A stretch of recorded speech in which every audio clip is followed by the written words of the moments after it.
Welcome back to the Optional Boss Podcast. This is episode 21. And I'm your host, Josh, along with Tyler as always. And Tyler, you know what we forgot to do is we forgot to post what we are going to be talking about for user comments this week. Wait, yeah. I guess we kind of dropped the ball on that one, didn't we? And you know what? Yeah, we did. I have this bad habit of forgetting that Twitter is a thing. Yes. So, which I think is personally healthy, but it's not exactly going to be healthy for the growth of this whole endeavor of ours. They'll find us one day. We'll be stars. But until then, we're from the 90s where word of mouth is key, and the world doesn't work like that anymore. Hey, it's gotten us social media just listeners. Sucks. People who listen to us just been us saying, "Hey, we can do this thing." Thank you very much. Sorry, we're dropping the ball on engagement. But aside from that, otherwise you wouldn't know that we are currently about to talk about the backlog. Yes, the dreaded backlog. Everyone's dealt with it. Everyone has it now, especially with streaming services, or not streaming. Well, I guess sometimes streaming services, but things like Game Pass and the PS Plus stuff. I don't want to say it's as good as Game Pass because it's not. But before we get into that, as always, me and Tyler are going to ramble a little bit about what we've been up to. So, Tyler, what have you been playing? So this is a very strange direction for this to go, but I just have to bring it up because it's very strange. Today, I was at a petting zoo. Okay. Yeah, which took away from my precious gaming time, which contributes to the backlog. But I just want to point out the bizarrety of it went to a family function, and there was a petting zoo. And that just needs to be started that. So if I wasn't doing that today, I would be continuing. I recently started really diving into Returnal, and what a time that has been. They do such a good job of crafting a really interesting narrative, as well as just using it to fuel the reason why the roguelike structure is what it is. And I have been having a fine time with that because, at least I think according to our last episode, I was still on this, but I finally decided to wrap up Tears of the Kingdom. So I could finally move on to other gaming endeavors. You saw the credits roll. I did. And admittedly, I'd be amazed if I even touched the 50% mark on that one. And I could believe it. I put in probably at least 80 to 90 hours, and there's a lot to do in that game. But I was at that point where, I will come back to this and do more, but for the time being, we want to see that credit scene, and we can finally get to some other things. So since I have gotten that out of the way, Returnal has been my primary focus. Still got Final Fantasy V sitting in the background. It's not getting dropped. I won't let it happen. It's just, I'm sorry. And it's happened so many times already. My different game to keep things a little fresh on the side, I have been playing, what is the title? These remake titles that they always just add a bunch of arbitrary stuff. We Love Katamari Reroll plus Reverie, I think, is what the remake is. And okay. Have you played a Katamari game? I've only done one of the game trials that Nintendo had on the Switch. Okay. Mainly because it was for platinum points. But I'm like, okay, I've heard enough about these, and you've talked about them before. So it's like, okay, I'll give it a go. Not for me. No? Yeah, I can see that. It is certainly a very niche game, but what a wacky game it is. And I think they're very wacky. It really has that kind of WarioWare level of just absurdity to its design. And beyond that, it's got really strange controls. I feel like now, I never actually played this, but I feel like it's one of those things like Ape Escape, where a big part of its identity is its weird control scheme, and it's either going to be super for you or just not for you at all. I could see that. And Ape Escape was also the golden child for the DualShock introduction, right? It certainly played a big part in showing this is some of the stuff you can do with this new technology, yes. And that's pretty much what Katamari is. It's just straight up just DualShock sticks is your whole gimmick for the most part. And it's weird, but the weird is more enticing by the actual weird of the game, where it's literally just roll everything that exists into a clump until that clump is big enough to roll up existence itself. So essentially Hoarders the game. Oh, You're just ruining people's day, rolling this giant thing. It's fun to put yourself in the mindset of, like, if you were just one of the citizens of this game world and you're just going about your day to day, and then all of a sudden, just this, I don't know, amorphous mass of stuff just rolls by and sticks you onto it. I want to say this happened in an episode of Simpsons. Probably. I think, they were trying to make, like, the world's largest human pyramid, and then they just kind of collapsed into a ball of doom and rolled up half the town. Oh. And I think that's really the best way that I can sum up Katamari. And I can see how someone could go, not for me. I mean, it's a neat idea. I couldn't get over the control scheme and wasn't enjoying myself. Granted, it was just a demo, but at the same time, it's like, It's from an era there, like a demo, which calls back to our previous episode. Be sure to give it a listen, people. I think from that era, you're getting a good idea of what the gameplay is going to be, right? So I think you would know at that point. Myself, I can safely say I'm having a blast with it. But enough about what I've been blasting through with. What are you playing now? So I finished up Final Fantasy 16. That was fast. And you say that, I just ignored responsibilities as I do, and to an extent. And I think I did it in about 45 hours. So less time than your experience with Todic. But to anyone saying that that's not a Final Fantasy game, then your definition of a Final Fantasy game is just turn-based combat. Everything else is Final Fantasy-like. I feel called out. I'm calling out a lot of people because as much as I don't like using Twitter or social media, I've seen the comments and it's ripped my hair out. It's the game suffers from one problem though that I personally found, and that is the highs are so extreme and so good that the normal feels very low and sluggish. A little bit too strong doses of epic throughout.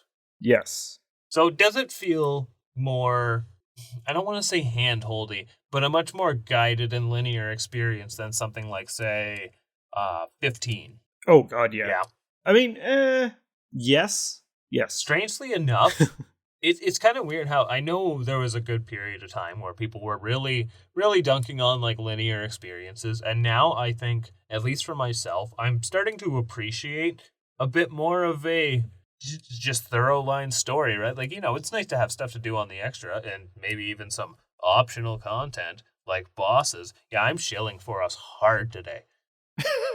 That, I actually like that it's just, let's keep going with the plot and keep things consistent. And I did notice that through the demo that it seemed like this was going to be a cinematic experience, right? It's like a long movie. Yeah, to an extent. Like, there are a lot of cutscenes and its story I really enjoyed.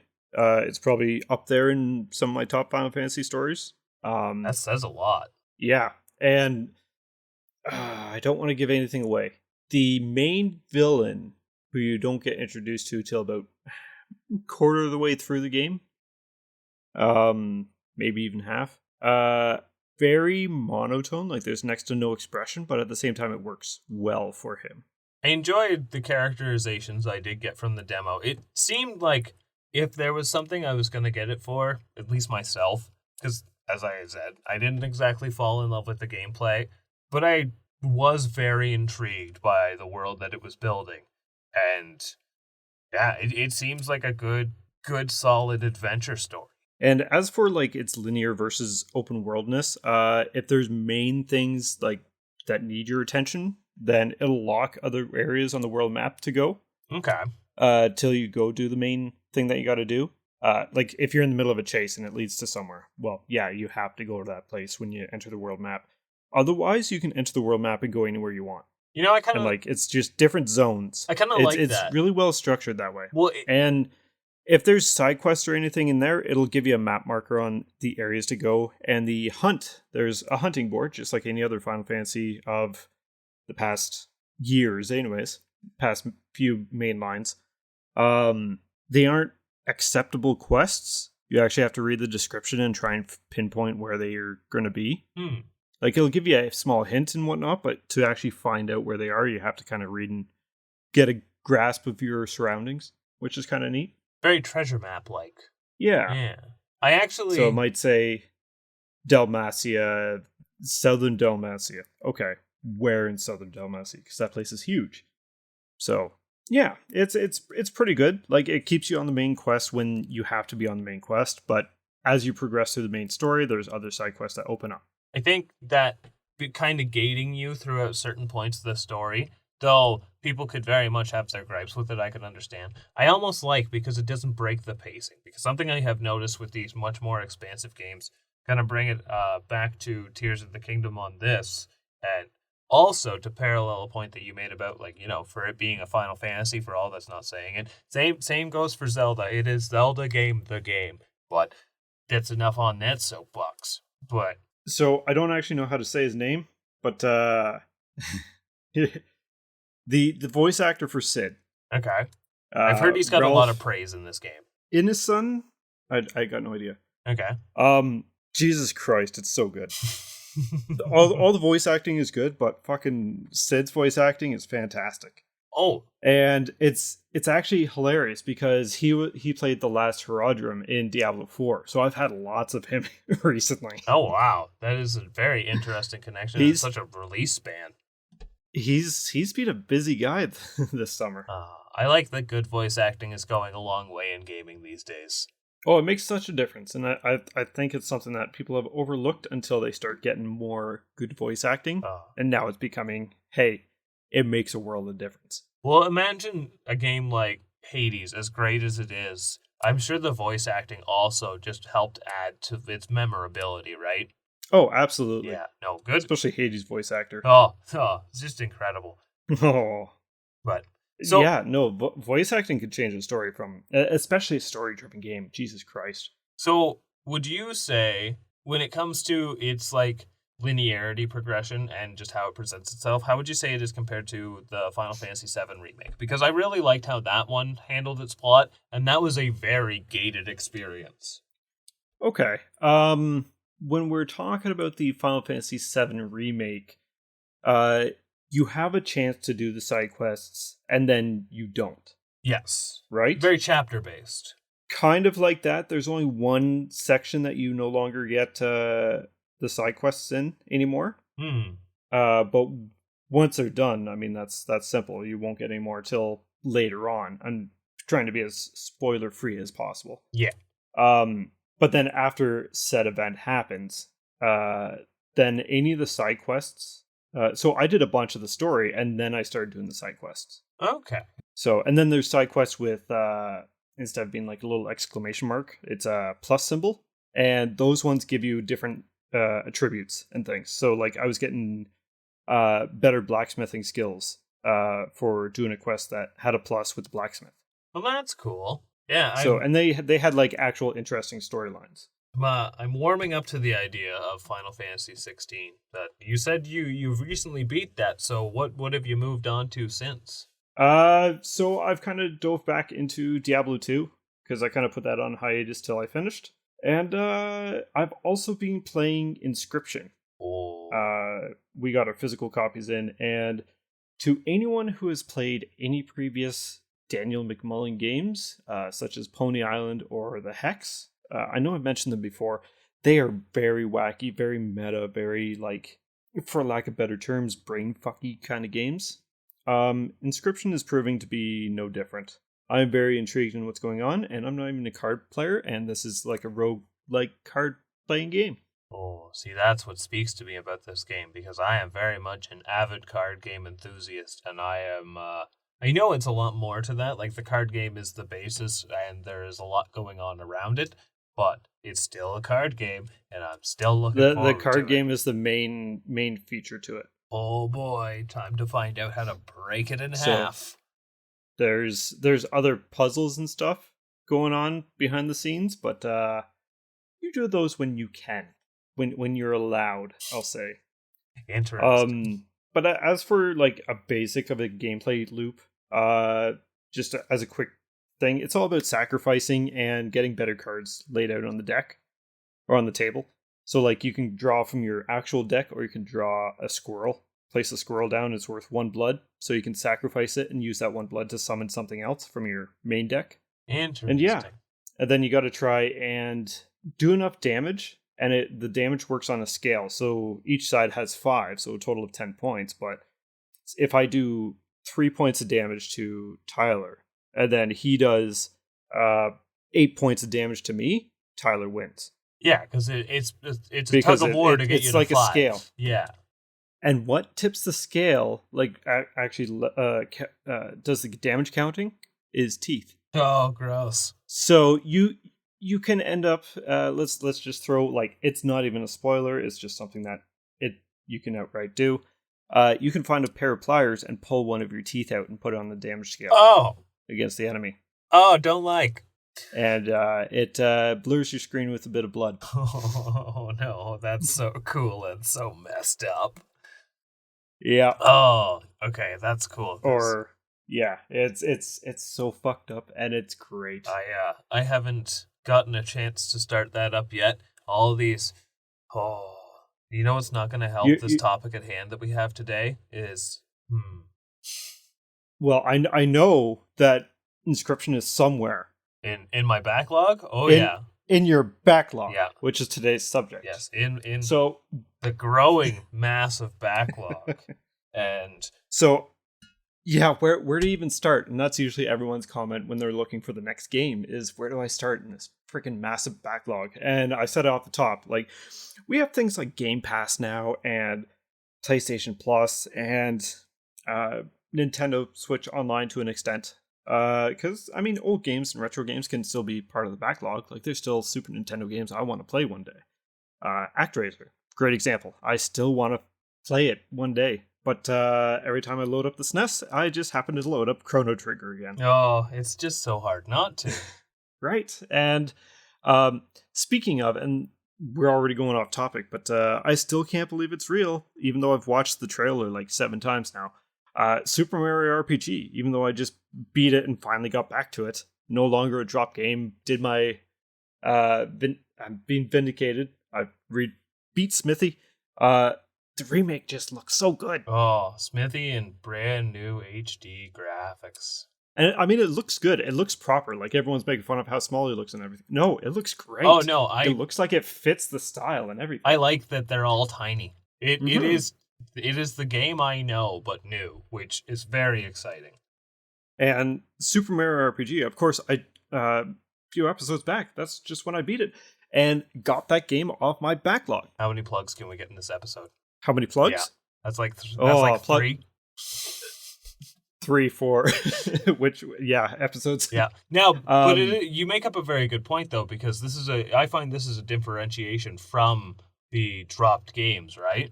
Yes. It's an interesting spin on it, because I consider, as we discussed, dropped games are games that you've given a fair shake and then just moved on hard. Whatever them off to the side. Yeah, as where in this, now, my criteria for the most part as to what I consider my backlog are the things that I acquire that I don't get to, or at the very least, like, popped in for like 20 minutes to just kind of check out, but never actually got the time to try it proper, right? Yeah. Well, you're kind of notorious for that. You pop something in when you first get it, be like, this is cool, that's a neat menu, and then turn it off. And it's like, I'm in the middle of something, though. It's very much that, yeah. Like, I want to know what I'm getting before. Like, it's always exciting when I get a new game to, like, open it up, pop it in the cartridge, and just boot it up for the first time. That's always a good feeling. But at the same time, there are a lot of times where I get new games when I am very much invested in something else. And yes, I can't do both. Well, I say that, but I'm also a very proud defender of the side game. The side game, yes. But and you can only have so many side games. You can.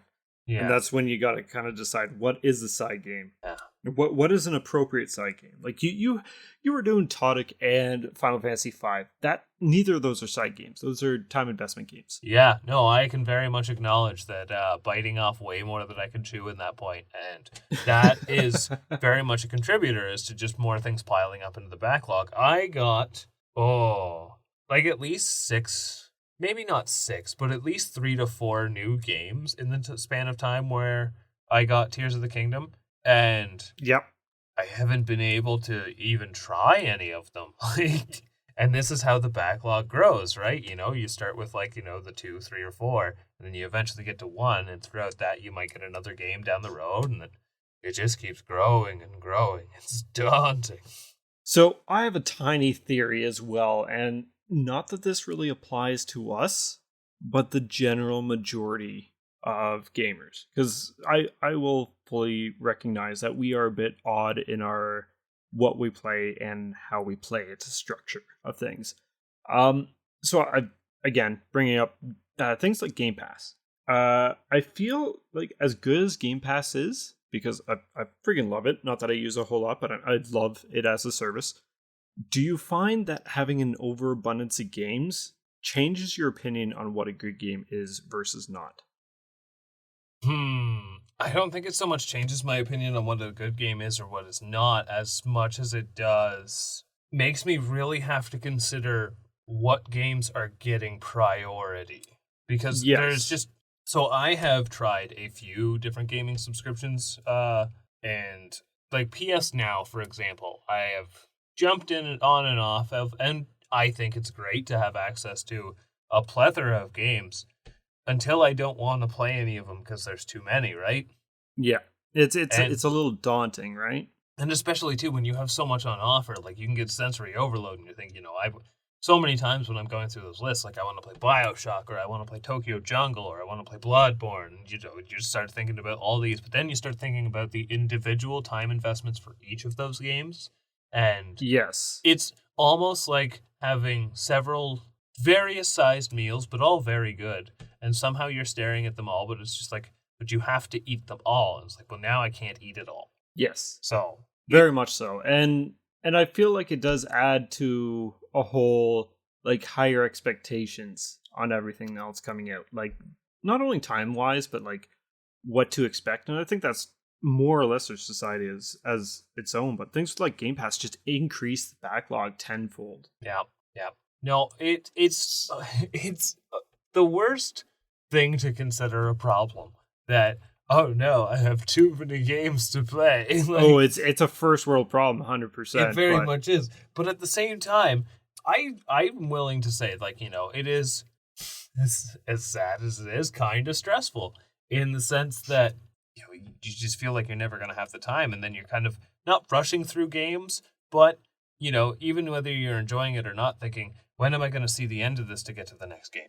right, and it's kind of stops you from enjoying the journey Yeah, sometimes, and at times, anyways. I'm not about to do this anytime soon, but I have heard a lot of people say that like things have gotten so overwhelming that they've kind of fallen out of love with gaming for a little while and actually had to step away from it because like it becomes daunting, the thought you want to play all these things but you just don't have the time, and it gets Yep. genuinely overwhelming to the point where you get fatigued.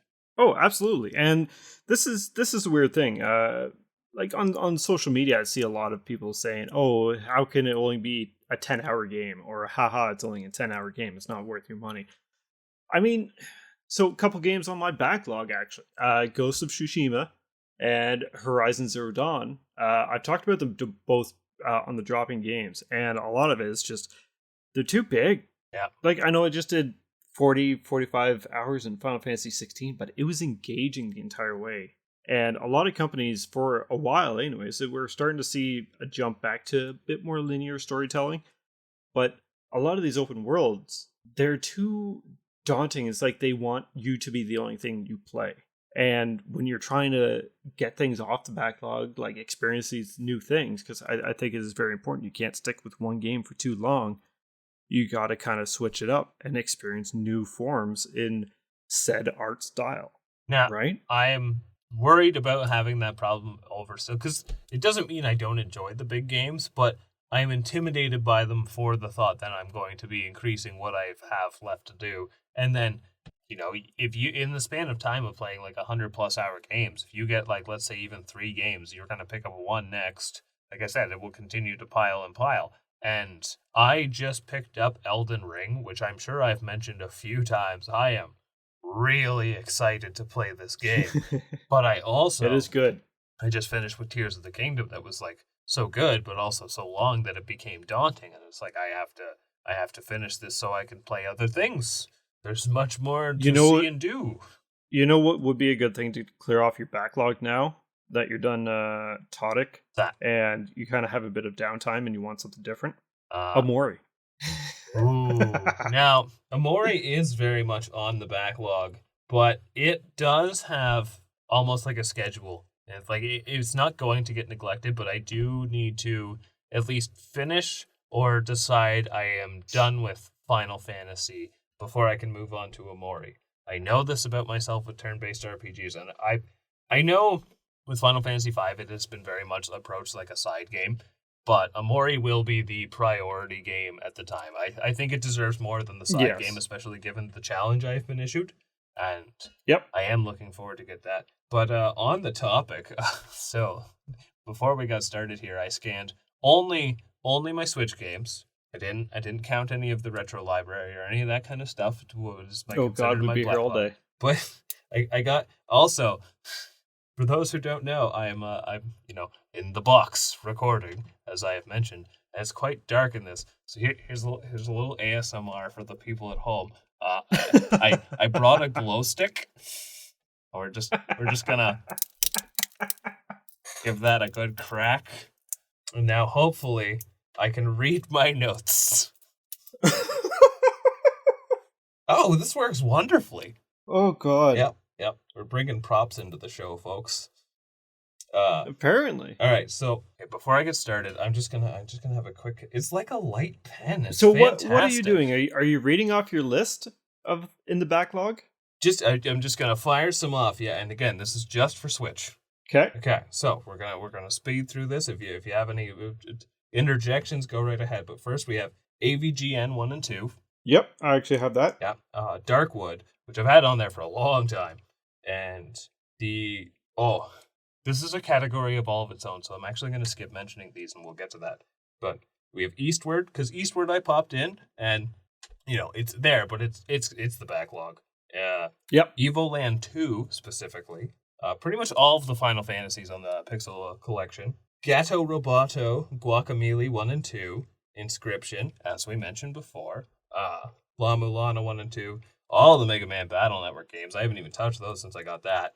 Metroid Prime, Amori, once again. One Step from Eden, which has been sitting there for a good while as well. Owlboy, Quake. Pretty much all of the games in the Mario 3D All-Stars collection except for 64. I don't count it backlog if I've played it before. It's an important distinction. I mean, it's a collection, right? Yeah. So, speaking of such, the Teenage Mutant Ninja Turtles collection. And yep. Toe Jam and Earl, and War Groove, and lastly, What the Golf. Oh, What the Golf is such a gem. Yeah, and I haven't beat it, but I don't consider it dropped either. I think that out of all of those, the one that has been in the backlog the longest, probably War Groove. Yeah? Yeah, I think I got that really early, and it's one of those things when you look at your game shelf and you're like, I know why I want this, but did I really want this? You know what? I will fully agree with that because it was one of my first Switch purchases as well, but it's still in the plastic.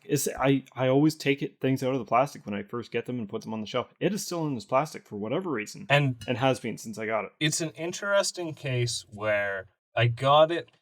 Funny enough, I didn't actually pick this up, but this and One Step from Eden are both basically fan creations of dead genres, which would be Advance Wars and Mega Man Battle Network. And now, yes, we have both those things on Switch. Yes, we do. How did that happen? I do actually still want to check out... Well, I want to check out all of these games one day. But at the same time, it's hard to do with the same kind of games come out and I keep getting them. Right? Yeah. None of those will happen if I start the Elden Ring. No, because Elden Ring will be a time sink. Yes. And it's a good time sink, but it's a time sink. It is. So, I did not make a list of my backlog games. Some of them that you rattled off was on there. Just a quick shout out on some. 13 Sentinels is still on there. Yeah. Baldur's Gate Enhanced Edition is one on there that I've been kind of eyeballing. And I'm going to leave it at that for now. I mean, I've already mentioned Ghost of Tsushima and Horizon. And who knows when they'll actually get picked up. But and God of War Ragnarok. I feel bad for Horizon. I feel like Horizon's on a lot of people's backlog. Yeah. Yeah. I've heard it's really good, Yeah, but that's but just it. Like that is if I was given a schedule to complete those games, I would say no, this can't be done. yeah. And So when you have a backlog, is there a certain way that you go about kind of tackling it?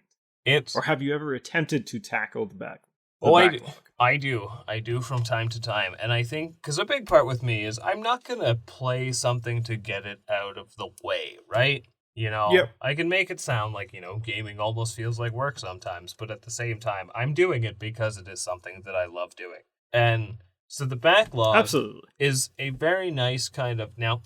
Like we were going on about how daunting it was earlier, but it does have its benefits. Again, it's a good problem to have where you have too many games to play. And it's nice to have something for every mood, but at the same time, I'm not always going to be in the mood for everything. So it's pretty haphazard how I might tackle the backlog, but I also look at them in pretty much in terms of how long I think I might need to invest into this game, is how I determine I'm going to tackle it. Fair enough. Yeah, so I might Like so you purposely avoid like larger games or I will slot them in accordingly. So like for example, again, beat Tears of the Kingdom. So right now I'm looking at doing smaller games for a good little while. Those 10-hour right. kind of things. This is a good time to pluck off retro. And also, yeah, the thing that I was kind of sidestepping when I was going over my list, the amount of collections now, a collection is almost like a mini backlog to add to your backlog. Yes. It's Yes it is. it's a shame because there's so many of these collections, but at the same time, how often are you going to burn through an entire? You just recently got what was it, the Sonic Origins Plus collection? Yep. Yeah, and it's not one game; it's several games, but it's hard to. It is several games, but You're not going to plow through. Oh, geez, what did they add? Like 12 games to that version or something? I'm not even sure. I took it out of its big box and put it on the shelf. Uh, I looked at it, opened it up, didn't pay that much attention to it. cast to the I just backlog knew, with you. yeah, pretty much. It had things I knew I wanted and will want to play at some point, like Sonic 3 But it's just that and Sonic and Knuckles. it's just that easy, folks. Sometimes you buy it and it's like, I'm glad I have this shelf. Yep. And Yep. and so, Sometimes it's just about actually having it, and it's there whenever you want it. do you have any games that you purchased? Like we kind of touched on this with Wargroove a bit, where like you bought it, yeah, and you had a reason for buying it by all means, but then once you had it, you were just like, when am I actually gonna play that though? Yeah, Moonlighter. Oh, Moonlighter, that was the dungeon crawler shop game, right? Yes. It's an interesting concept, but it's also one of those things where when are you gonna be in the mood for that? So I've actually played it a little bit on PC, not very much, like maybe half an hour, maybe an hour. But yeah, I'm like, okay, I'll get into that one day, and saw it on Switch. And it's like, okay, I'm gonna get it for Switch. Nice little physical. I mean, I'm glad I have it, but I don't really know why I do. I would say the one that stands out the most for me in that sense is probably Toe Jam and Earl Back in the Groove. And that's a limited run game, which I wouldn't be surprised if that played a small part into why I was owning it, because I was purchasing from them a lot more earlier in their lifespan. And I really like roguelikes. I know Toe Jam and Earl I had discovered is actually a very classic roguelike, and I think, oh, that's a pretty cool thing I might want to try out, and it's new and revamped, and oh, it has remained on the shelf ever since. Not quite, because there was a little bit of time we put some hours into it. Yes, we did try out the co-op once, and it was interesting. But I at no point We did a few rounds. We didn't know what was going on. No, I couldn't say there was that degree of investment by any means. I wasn't about to start plowing through it on my own time. Am I upset that I own it? That is fair. No, I think I'm very happy to own it. But at the same time, I always look at it and it's just like, nah, not today. Yeah. Actually, another game that's like that on my backlog is Hyper Light Drifter. Which one's Hyper Light Drifter? It is a very minimalist pixel art. Okay, I remember now. This is the one where there's no communication with words or anything like that, isn't there? It's all done by pictures. Yeah. This game looked really cool, like top-down kind of action-y. It was a lot like, well, I haven't played it, but from what I gathered, I think the play style is similar to something like Unsighted. Kind of, yeah. Yeah, the top-down kind of fast, slashy, shooty sort of approach. Yes. Check out And it Unsighted has in our last a Mindy's sequel episode. coming out. Still going for the plugs. Yep. Yeah, Hyper Light Drifter actually has a sequel coming out, and I want to say it's 3D. Yes, actually, it's it looks like there's a lot of skating and stuff in it. It really looked neat. I'm not entirely sure what it was called, but it's cool to see like a small indie dev making such a big jump with their next game, right? Like that's kind of like a Risk of Rain and Risk of Rain 2 jump. Which are on my backlog. I was just gonna say, which is something else that, and I feel like for you, that's a similar situation as with me, where it's like something like Toe Jam and Earl. Like it's not like it's a game you don't want to play by any means. It's just when are you gonna get into it? Yeah. Yeah, it's a shame because I think Risk of Rain's great. Yeah, I've played it the once, actually for a little bit, but not enough to get invested into it. So is that just it? You just kind of memorize and take note of what you have when you want to play it? Pretty much. I glanced at the shelf for probably far too long, and then I'll step away from the shelf, pace around a little bit, maybe sit down because I'm kind of tired. Get back up, look at it again for another 20 minutes. Look at it real hard. I'll just sit there in front of it and squint. And it sounds like satire, but this is something I actually do. See which pops out to you. I don't know. It's sometimes when you just kind of you almost need inspiration to think of what you want to play when you are in that kind of what do I play mood, right? Well, that's going to get you the game that you most want to play and that you're most likely to stick with as well, right? Well, and here's where the backlog has a huge negative to it. Because like I said, yes, it is nice to be able to have this kind of like small library of things I haven't tried out. But when it's been sitting on your shelf for a little while, it's never going to have that appeal as when you got it home. Very much so. It's weird. Like, it's not that you forget about it, but you don't have even that little semblance of, I want this thing, right? It's not as special anymore. No. And that makes it harder to pick something back up when it's just like, but I have this thing that I just got that I've not. Yes. I have. What is my reason for this? I don't know, but I do know what it is right now. But the reason's pretty straightforward. You just want to play it. Yeah. So I don't. So one thing I do, and this is very, very nerdy of me, I will admit, but so each year, usually in January or even December sometimes, I'll set up myself a list of games I want to try and finish in a year. And it's not my entire backlog, it's just ones that are popping up in my head, so they're on the forefront of my mind. And I'll put them down on a list and I'll start scratching them off when I complete them. But I also go in when I'm looking for a new game. It's like, okay, which one? Not so much that, not so much that, not so much. Oh, that one. That one's catching my attention. Yeah, that feels like a good idea. And so a couple reasons I do that. For one, I'm not going to be rushing through games just to tick games off. No. And if I don't complete the list, then that's no big deal. It's just, it gives me a little bit more control and focus on what I'm going to be playing next and what I can look forward to. Two, it stops me in part, not always, from going back to games I've already played. Oh. But sometimes you just want that comfort food. We didn't even touch on that about how that can accumulate the backlog. No, oh my god. Because that can kill the backlog. And hell, I will fully admit some games I have played and beat are in my backlog because I want to play and beat them again. Yep. Yeah. Well, I mean, Final Fantasy V. Games were made not just for one play. Yeah. Play multiple times. Yeah. Yes, I am very much a firm believer of replay value is a very important thing to have, but it's also damning when it's just like, I have all these games, but I'm going to play Chrono Trigger for the 23rd time. Yes. So, yes, absolutely. Or Earthbound or Mother 3 or... Yeah. Going back to the collections as well, like the Super Nintendo Mini and the Genesis Mini, all of those are awesome things to have, but God, are they ever just a portable backlog?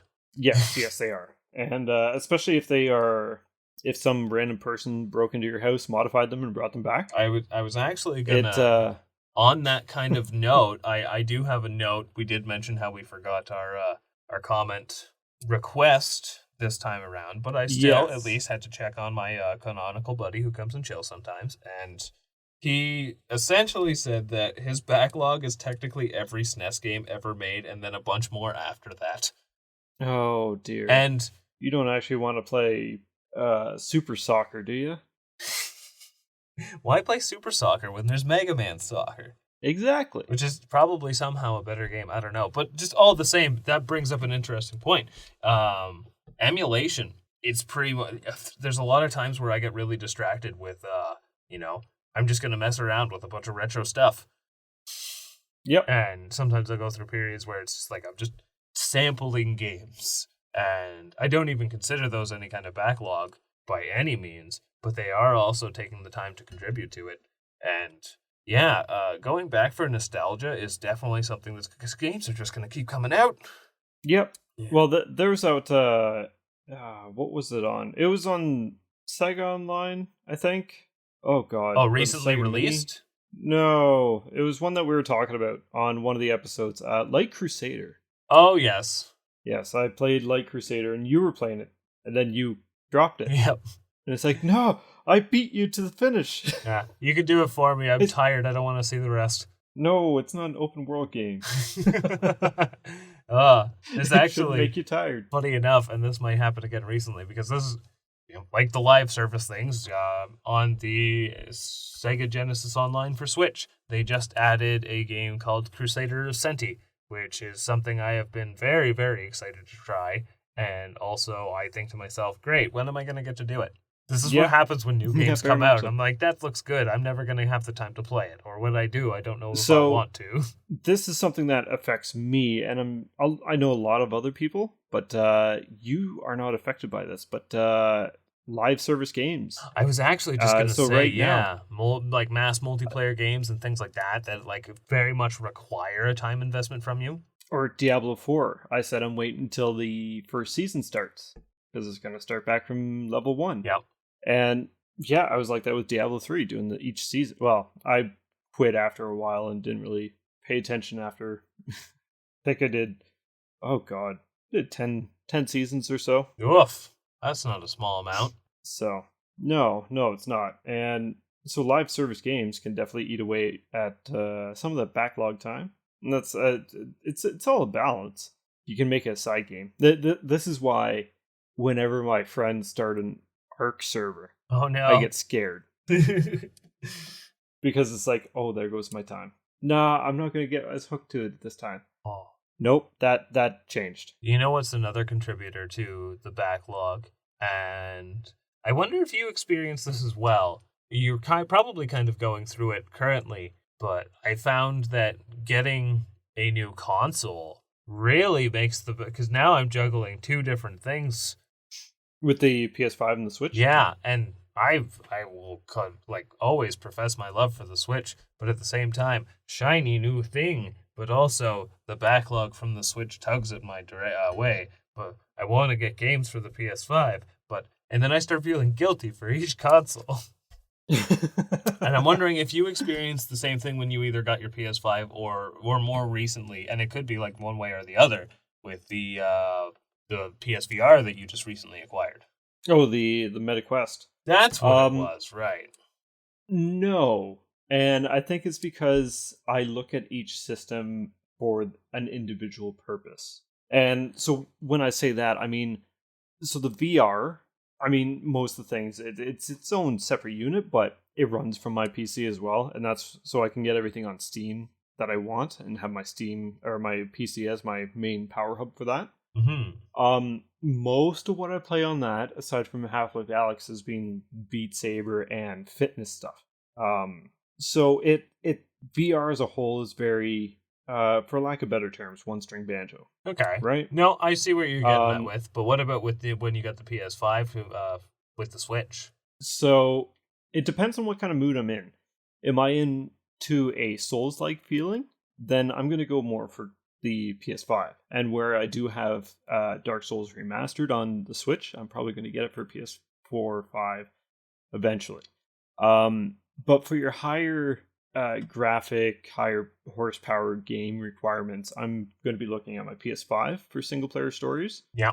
And if it's more indie based or Nintendo based, I'm going to be looking at my Switch. It is the Switch, even though it doesn't have some of the fancy bells and whistles of something newer, it does feel like the right home for, like, for example, as much as I'm really enjoying the PS5 controller, I still would rather play Blasphemous on my Switch. It just... Yeah, that's fair. It's almost one of those things where though the PS5 has the power for experiences like that, I don't need it. Yeah, and the Switch is just a nicer.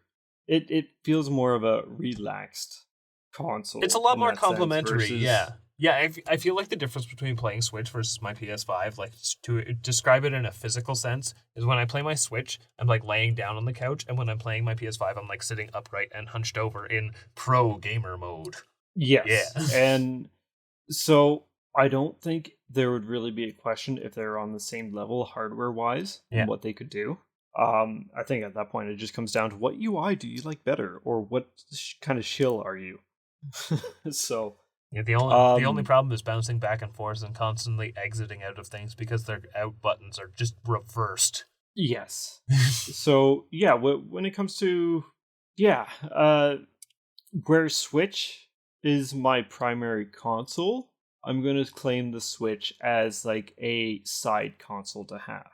It is my main console, but for the standard person nowadays, it is their companion console. That's a very fair assessment because it does have, like, I'm gonna look to my Switch for those, barring Tears of the Kingdom, which took too much of my time. I'm gonna look to the Switch for my much more bite-sized experiences, right? They just feel a lot more at home, and also all of my retro experiences feel a lot more home at Switch, as where Yep. I want those high graphic fidelity, like, intense load time kind of games on the PS5. I want the hardware to complement the piece, essentially. Yes, And they each have their own. Now, granted, I did play Blasphemous on my PlayStation 5 as well, as my Switch and my PC. But there's never a bad it's reason so for good. more Blasphemous, though. That's excusable.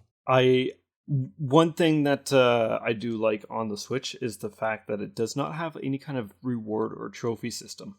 I like how it's a detriment because it adds more stress. It does, and you know what? I know lots of people are clamoring for this kind of stuff, but I love Blasphemous. It is a great game. I'm so glad that my first playthrough, I wasn't thinking about trophies. I could just play it for the game it was. Oh, just take it all in. It's just such a work of art. Because like even during Final Fantasy 16, sorry, I was looking at trophies, and it's like there's no reason I should be looking at these. Hell, these are potentially spoilerish. Most of them are hidden. Hey, I know you can like see them still, like you can uncover them, but we should. why am I looking at trophies? We should really sit down and talk about Blasphemous in like 4 episodes. Yeah, I think that would be a good idea. I think that's a good plan. Oh, that should be on everyone's backlog, but at the front of it to be played right now. Yes. Yeah. So yeah, Switch is my primary console, but it's a companion console. Are you a game scheduler? No. I see. That's what I do. Is I kind of build. It doesn't mean I stick to it. I just try my best to look at like my timeline of gaming.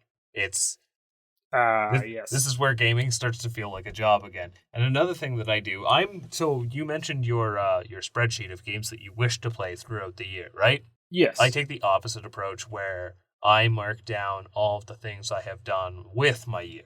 And that kind of helps me keep track of the things to not come back to, right? Because if I can see that, in 2020, November was the last time that I played Blasphemous. I should probably play Blasphemous again.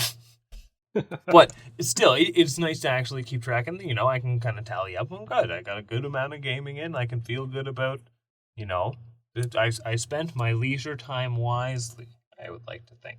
Yeah. And as games are releasing, I kind of see, like, this is what I'm playing now. When that comes out, am I going to have the time for it? Maybe if not, then I could probably slot it in after I get to this game. And that's the thing. Well, I make my list in, like, December, January. It's getting added to throughout the year. Yeah. But it does stop me if I go to my shelf and look at what I have, I'm more inclined to play something I've already played. Yes. You just you see the title of something and you go, oh yeah, Shovel Knight, and you just pull it off the shelf. It sucked because I keep all mine in alphabetical order, so as soon as I get to B, it's Blasphemous, and it's like, okay. Yeah. I'm looking at the DS shelf, Chrono Trigger gets pulled right off of it. Yep. Yep. So what do you think some other ways of, like, tackling the backlog? This is tricky because, like, because it's a thing most gamers deal with, And right? you don't want to say, like, just don't get games, especially if you're in the predicament like we are, where we're physical collectors, and, like, FOMO is sadly a very real part of the culture that we take part in. They exercise FOMO to get your money. Do they ever? And it works. So, I think if I had to give any kind of advice when it comes to managing the backlog, is, if as great as they are, streaming services, before you like sink the money into them, maybe do some research, see what they have, see kind of like, what you can kind of bite off as much as you can chew, because it is very unfortunate to have to. The backlog is the step before a dropped game, right? So, Yep. and that just makes me sad. I think good games or bad, it's nice to at least try to get to the end of them. Well, it's hard when like every game is going to have its low points. So if you start a game that you're excited for, but you have other games that you're also excited for, and you hit a low point, and you're like, I want to see what this is, right? Yep. And that's something as much fun, and like I had a blast with Final Fantasy 16, but because its highs were so high and its normals felt low, like they felt low in comparison. I should point, not that they were low. Yeah. It had me at the low points, or normal points, being like, okay, how much more is there to go? How much more is there to go? Yeah. And then, but I'm so glad I played it all. It was great. I don't know. I think the best advice I can give is to not increasing the backlog, is just to not buy games, and I don't think we'd be here if I gave that kind of advice. Yeah. No, I think live vicariously through us. As far as I can tell, scientists have yet to crack the code as to how the hell I can play all the games that I have. Yes. Do you have any fine words of wisdom for our listeners this evening on how to not have too many games to play, other than just don't spend money? So I'm actually going to do a little bit of a plug, just because I love this guy's YouTube channel. It's very thought provoking. But Daryl Talks Games has an episode on the backlog, and it is very, very good. Aside from that, that's all I'm going to say. Does Rasputin also have one? He might. He might. If he does, check those insightful words out, people. We can at least save this to the end of our episode, because if we did it earlier, we might just be like, go here instead. I don't know about you. I think I've got a lot of my thoughts out on this. Wait. Before we go, guys, because I mentioned my list before, I'm gonna count how many games we have here.